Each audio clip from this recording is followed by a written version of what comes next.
pinipilit ko pa rin ang sarili ko. Mas pinipili ko na lang maging masaya. Masaya, araw-araw. Nag-i-enjoy na lang ako sa mga walang kakwenta-kwentang bagay na ginagawa ko. Kaya nung bata ako, simula nang mamatay ang tatay ko, simula nang mawala ang tatay ko, natuto na ako sa sarili ko. Natuto ko magtrabaho. Natuto ko kumita ng pera, dumiskarte kahit saan. Pangalakal kahit sa ilog, ginagawa ko pangalakal. Dahil no choice na, wala naman akong lalapitan, diba? Pag nilapitan mo naman sila, hindi ang alaman. Pero kapag ikaw ang meron, nandyan silang lahat. Kaya naisip ko, problema lang yan. I-enjoy nyo lang ang sarili mo. Kayong gumaya sa iba. Nakakala nila wala silang pag-asa. Habang nananalangin ka, sabayan mo ng sipag at tiyaga. Yun ang pinaka-importante sa buhay.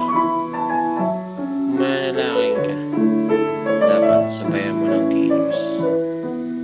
Mahirap kasi kung mananalangin ka, tapos ang ginagawa mo na mahigit.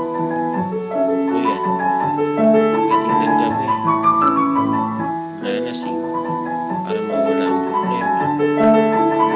Kaya ako, naisip ko, enjoy na lang. Enjoy mo lang. Dahil yung problema, pag pinoblema mo yan, problema talaga yan.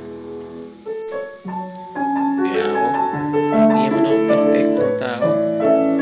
Kung malaman mo lang kung ano yung estado ng buhay ko, napaka-miserable. Kaya simula nung nawala ang tatay ko, hindi ko na inisip yung mga bagay na mangyayari sa akin. Dahil alam ko ano na to eh. Ako na yung kikilos. Ako na yung gagawa ng paraan kung paano makakikita ng pera, kung paano makakain sa araw-araw.